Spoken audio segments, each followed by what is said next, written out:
when I started all of that, I wanted to be well compensated for my work, for sure. But I wasn't starting that saying my vision is I want $1 million. I was saying I want to save students $1 billion in technical costs.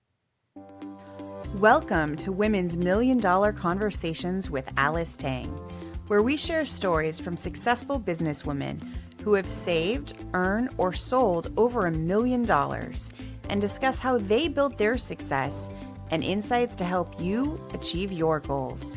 Now, let's join the conversation. Good morning. I'm Alice Tang in Portland, Oregon, the host of Women's Million Dollar Conversation. Today, I have the pleasure sitting down with a new friend, Kim Thanos. She is the CEO of Lumen, a online learning company, and she has a beautiful story to tell us. So let me welcome Kim. Kim, good morning. Good morning. Thank you so much for having me. I'm super happy to have the chance to chat with you. Thank you, Kim. Before we dive into talking about $1 million, would you share with us a little bit about yourself and your company? Sure. I view myself as kind of a generalist.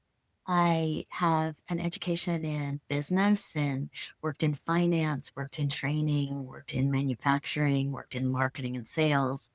And all that came to kind of higher education in about 2000 and started doing a lot of work across a lot of different elements of higher education and decided in late 2012 to found Lumen Learning. And Lumen is specifically focused on creating digital learning materials. You can think about that as a digital or software replacement for a traditional college textbook and an online homework platform. And so we're really replacing college textbooks with digital software that is much less expensive for students, that supports better learning. And we're specifically focused in college courses that have very high enrollments and very high failure rates.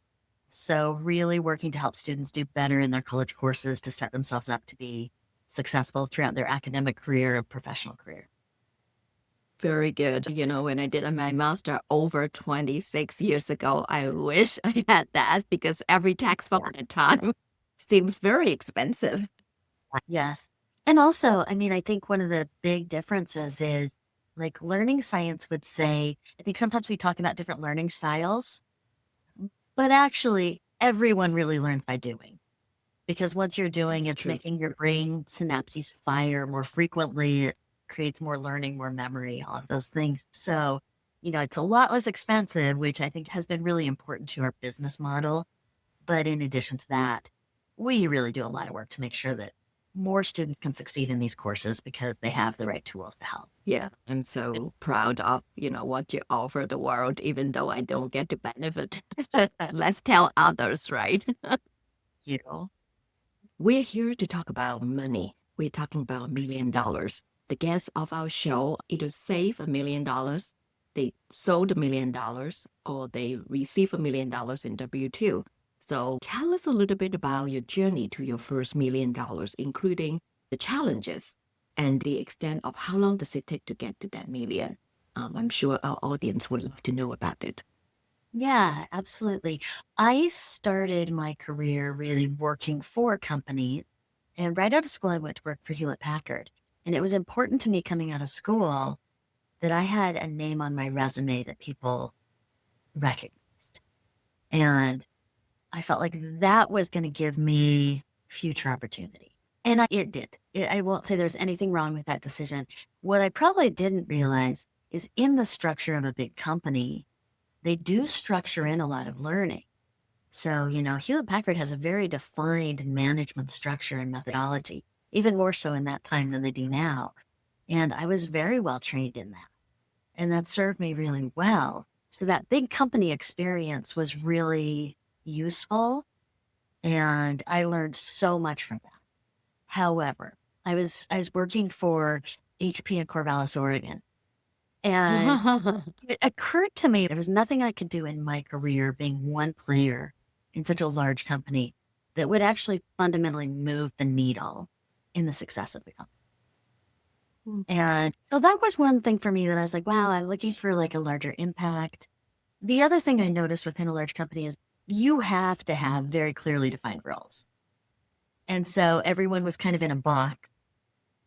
I'm not very good at staying in boxes. And so I was always kind of jumping out of my box, and then I'd get feedback like, it's really great. You took some initiative. But, remember, this is kind of your role. And so I was starting to bump up against that a little bit as well. And then a friend called and said, hey, we're starting this software company in higher education. And this was in 1999. So it was like very early in internet software, exciting time to be in internet software. And I went to work for a startup company. I was in the first 30 employees. So I wasn't employee number 3, but I was an early employee. And it just became so much more clear to me that I am a very entrepreneurial thinker, a very entrepreneurial leader. What was exciting to me about that is I walked into a company where they said, we're going to implement this software at scale across all of these institutions. We've never done that. So my job was to figure out how to create these relationships with universities. We were going to make more money and be more successful the more completely they implemented our software, the more students and faculty they had using it, all of those things. And the approach that I ended up using was very much a relationship-oriented approach. We identified a key champion at each institution. We worked really hard to help them fall in love with us, to feel like they wanted to see us be successful, and then to build out kind of custom strategies that we did it in a very personalized human way. And I did not know at the time that was like my way. Like what I was pretty good at doing is going into very ambiguous environments where there wasn't a known solution, engaging experts who understand those environments really well, building relationship with them, joining together in our vision of success, and then finding creative solutions to achieve that success. And that is what I love to do. So I started doing that with that company. I left that company. I created my own consulting firm. I was doing that with others. And as I was working with all of these different companies to use this process to engage more deeply with their customers, ensure they really had product market fit, help their customers be their biggest advocates in selling to new customers, all of that, I really realized that I was starting to have that kind of entrepreneurial bug itch of like, I love doing this for other people. I kind of want to do it for myself. I was starting to look at this and say, I think I'm ready to launch my own thing. And at the same time, there was a guy at MIT, his name's Vijay Kumar, and he was an amazing person to work with, an amazing leader, an amazing visionary. And he had done a lot of work with me in my company. And at some point, he pulled me aside about the time I was having that same feeling. And he said to me, Kim, with all of the love I have for you, I need to give you this feedback. There aren't a lot of us who know how to create this kind of change in education.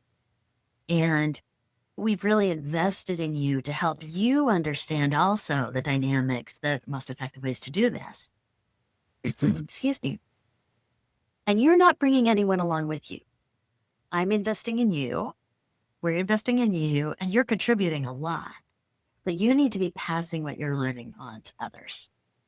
And so those two things together were kind of, I'm ready to bring an idea to market. I'm inspired by the idea of building a team, building the capability of that team. And those were in the back of my mind. And suddenly the Gates Foundation launched a process that was called the Next Generation Learning Challenges Grants. And instead of them saying, MIT, I want to give you a grant, or Stanford, I want to give you a grant, they just put out a set of problems and said, here are 10 problems in higher education. Bring us a next generation solution, something that you're seeing working that you could scale to address this problem. And one of the problems was, how can we use open content to improve success for at-risk learners? So looking at kind of the content side of open source software, can we bring this openly licensed set of core resources to students to improve success specifically for at-risk learners? And so I applied for one of those grants. I always joke about that being a friends and family project for me, where, I was like, okay, I think we could do this in general education courses. I kind of had an idea. And I was like, all right, who are my friends across higher education who are crazy enough that they will jump into this with me? And I just kind of went down the list, calling folks from craziest to least crazy. The first person I called, I don't even have a home for this grant, was a gentleman named ML Latino at Cerritos College. And I said, would Cerritos be willing to be the home for this grant? You would be the primary investigator for the grant. The money would come to you, and then I would work with you and do the work to implement this. And so we did that grant. It was quite successful. I'm very competitive. And the Gates Foundation had said out of the gate, we're going to make lots of small bets in these grants. And then we'll see what works and we'll double down. That was always their language. We're going to double down on some of the more successful projects. And I'm like, challenge accepted. We will be the most successful project. And we did really good work on that project. We saw great improvements in success rates, specifically in students who really had challenges coming into college in their math preparation. And it's a big problem to solve. And so we got to the end of that and I submitted a follow-on proposal and it was declined. I was very upset about that. So I started calling around for feedback, and one of the program officers, who has since been just a long time friend and mentor in all of this, said, Kim, we really admired the work you guys did in the first grant. But when you started to talk about how to scale it, you were saying we're going to put up a pretty good website and that's going to change education. And I said, Raheem, I think it's a company. Like I had considered creating a company that could do this work and really scale the work. And he said, well, I think that sounds really interesting.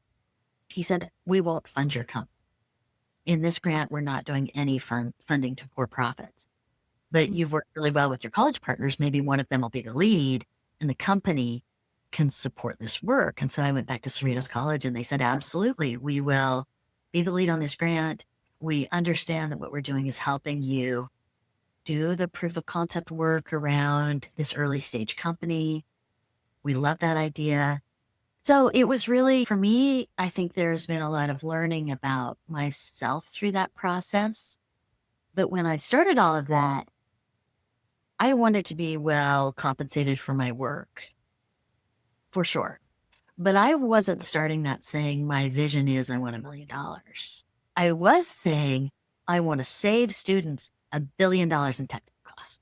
So I was kind of like framing my vision for myself in the change I wanted to create in the world. And, that allowed me to really think big. I think if at that point you'd said to me, what do you want to do from a revenue perspective, from a personal net worth perspective? I felt uncomfortable saying, I want this to be my personal net worth. I felt much more comfortable saying, this is my vision of the change I want to create. And I know if I create that change and I do this well, I will do fine financially.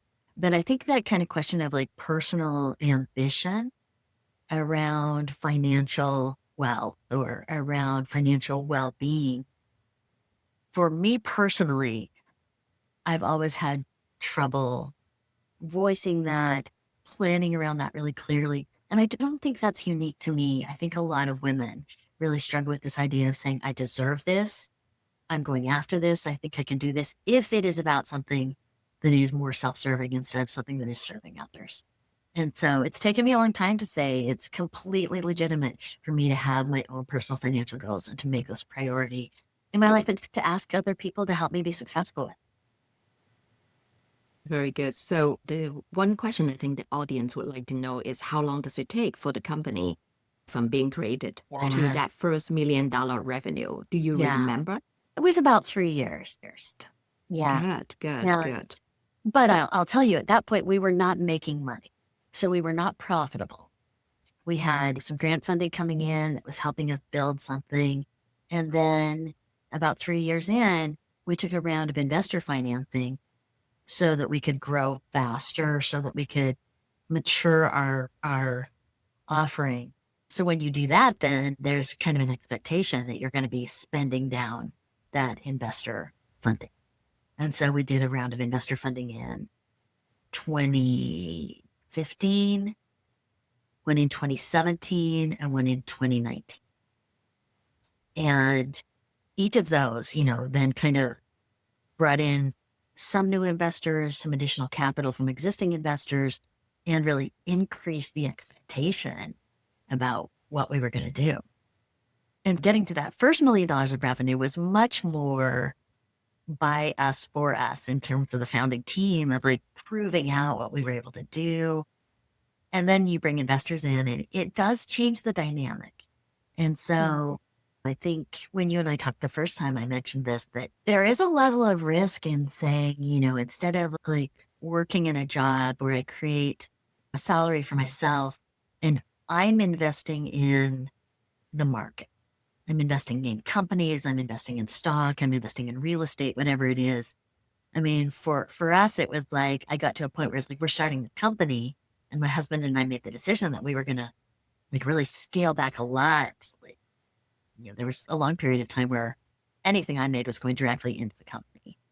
And there was really no salary to speak of. And it was like, we are making this investment in me, and I'm investing in myself to grow this company. And that matched up really well with how we like to do things and with our values. But it was definitely an aggressive investment strategy. If it hadn't played out, we'd invested a lot of our retirement, a lot of our savings into creating a company that was dependent on me to make it successful. And so there was definitely some risk in that as we were going through each of these cycles of investment. I pick up a few things if I may just Please. do a few takeaway. At least for me, I had goosebumps all the way when you were talking about watching the field of fire to people pulling you aside to the Gates Foundation, how you applied and you got it.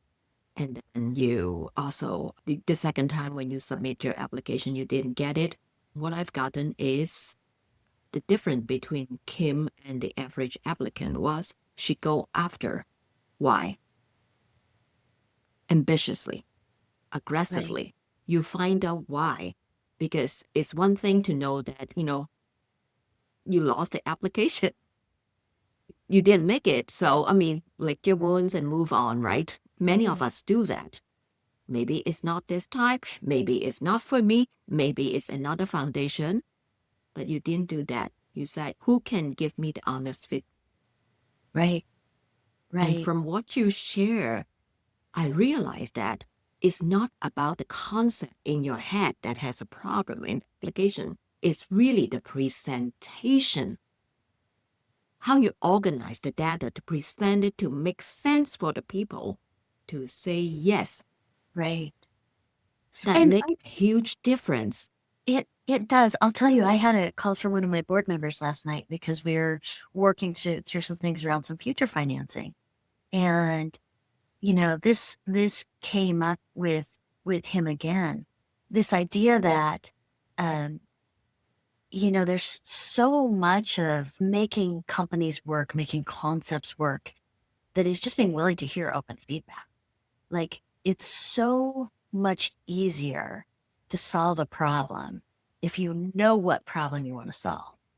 But if That's you're right. unwilling to open yourself up and say, clearly here there's a problem.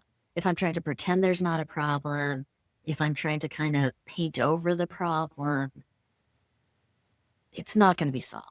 But the more we can just lay the problem on the table, say, here's the real challenge. And I've worked with this board member a long time, and we have a process where he will always say to me, like, I'll say, this is what we're trying to do. And he'll say it back to me in a slightly more inflammatory way. Like, he'll always say to me, no judgment in this. I'm not criticizing. But it's kind of like we're testing ourselves to say, this is what we think we just said. Is that the problem? Is that the goal? Is that the focus? Then it really focuses us in. But I think that learning process becomes really critical to being able to get out of a loop you're in and kind of level up to that next area of performance or opportunity or possibilities. So That's that I right. think that's really important. I'm suspecting because I My degree is computer science, my first degree, so I could be your colleague back then, similar age. My That's second degree is international management, but the thing interesting. that you just told me just linked me to the concept about self-acceptance. When we are able to face the issue without attaching my value as a person, Mhm. it's really the problem, right? A lot of times we attach ourselves to the problem. That's the bigger problem. And Yes. that's why I don't want to know. I don't want to see. It's better to say it some other way than this way because it feels hurting because I'm so attached. So you Yeah. just talk about self-acceptance. And to do it, we must be able to detach from Absolutely. everything else. Yeah. I feel so strongly about that. I think that I have found that I'm a more successful CEO as we've evolved through different kind of product evolutions because our first product was my baby. My baby is pretty. My Yes. baby is healthy. Yes. My baby is the champion. Don't tell me you don't like my baby. It was harder for me to have that detachment. And as we've moved through, I mean, I feel pride in what we've been able to That's right. build. I feel gratitude for the team that's coming around me, but I'm more detached from our newer products. And it allows me to be more, the word that's coming to mind is critical, and it's not critical. And it allows me to be more objective in assessing them. It allows me to seek out customer feedback. When I am asking a customer for feedback, I don't care what they say as long as it's their honest, clear view. Like I'm not getting them, trying to get them to give me, to share my perspective. I'm not trying to advocate for a view. I just want to know what can make the products, what their true experience of I have that detachment. And so that's happened over time though, as we've had more products. But it's also for me happened over time with the company as well. Early on, I think I just felt like, oh, this is my company. And I have attached my name to it and I've invested in it and I'm out advocating for it. And I think the separation between Kim Thanos and Lumen Learning, there was no airspace between those two. So now I'm at a point where it's like, of course, I'm fully committed and engaged professionally in having Lumen be successful. But Kim Thanos is not Lumen Learning, and Lumen Learning is not Kim Thanos. And Wow. getting to a place where there's that distinction makes me a much more effective leader, much less emotional leader or data driven. That's right. Just all sorts of benefits that come from that. And honestly, I felt like I was making that progress. And then I asked a really good friend who was probably 3 years ahead of me in the growth and success of her company, said, if you could go back and give yourself advice. And she said, I think this is going to come off wrong. But she said, I would go back and say, don't fetishize your company. And I mean, that is it. Like, oh, we don't need to like pet it and comfort it. And it's a company. It exists to fulfill a purpose. We want to optimize the purpose for which it was created, the performance to that purpose. But it's not like a living, breathing, like, and then we are people, and that's two distinct things.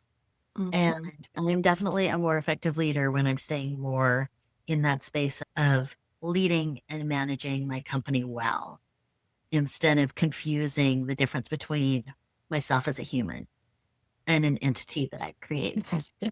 Be separated, That's right? They're me. so intertwined. Yeah. Well, we have a couple questions to close our conversation. What's really your money legacy? Now that you've created the company and financially way better than when you first started, you said you give everything back. Yeah. So overall, I would say I've never sold any of my Lumen stock or cashed out any of my Lumen stock. So I'm still very invested in Lumen. There will come a time when there will be some sort of recapitalization of the company and some of my money will come out of Lumen. When I look at the Lumen money, so anything I've made through Lumen, anything that comes back to me through the value of the company, Most of the revenue from that company has come from students who've worked very hard to buy access to our materials. Oh, So I that's feel a big obligation to have the money that comes out of Lumen continue to do good in the world. And whether that is continuing to grow the company, whether that is looking for other opportunities based on what I've learned in higher education to help reinvest in some of these areas. One of the things that becomes really aware to me, like we've made some investment at the company to make sure that when we go to hire student interns, we're not just hiring the friends, the children and friends of children of the executives of the company. That we're saying, how about the students at some of our minority serving institutions? There's some low income students from the populations that are using our materials. How can we create these kind of work application opportunities for them through what we're doing? So that's really important to me that the causes that have funded this work benefit from the future success of the company. That is one important piece. The other piece is I do have 3 kids. All of my kids are in their 20s now. With complete empathy, I'll say the 20s are a messy age for this generation, well deserved. Like they have it way, way harder than I had it in my 20s. I am trying to start to work with my kids around what are the causes that they feel passionate about that we can start to invest in together. Because over time, my kind of legacy around what I've created is not their greatest passion. And if I want to help them identify their passions for giving back, for making impact, for making a difference, there's some of that's very clear for each of them and some of that's not yet clear. And I want to make sure that they're also building up their own set of changes they're trying to create in the world and learning early how to use their resources, their skills, their money to make a difference at that level as well. So those are up from a legacy perspective, the 2 things that are top of mind to me. I could just continue to focus around the needs of college students, overcoming barriers that are established in our systems and societies to help college that's students. awesome. Well, but that's not my children's fashion. They're like, that is mom. That's her Very problem. good. What are you grateful for today? Well, I'm just coming off of Thanksgiving and I'm just coming off of a year that for me personally has had a lot of challenges. I had a lot of loss. And I think that has really distilled for me how grateful I feel for the people in my life who I'm closest to, who are at the same time so inspiring and so supportive. And I think I have lived through a set of experiences in the last couple of years where I just can take none of that for granted. And so Everything the is great sacred. time with my youngest over the holiday, being able to come home and have some time with my second kid. We're doing a trip together out with all the kids for Christmas. And I watch football every weekend with my brother who lives out of state, but we are sharing our chatting back and forth, talking smack about the different teams and players as we're watching. And I feel so much gratitude for the people in my life that just so fully show up to support me and to make my life so enjoyable and to feel so much support and love. And it's just such an inspiring group of people that I feel like I get a chance to have so close to me and feel really grateful for that. Kim, we're so grateful for you, especially being the busy CEO running a huge company. We love your presence. Thank you so much. And we can find her information and how to contact her and her company in the show notes. So for now, thank you for listening.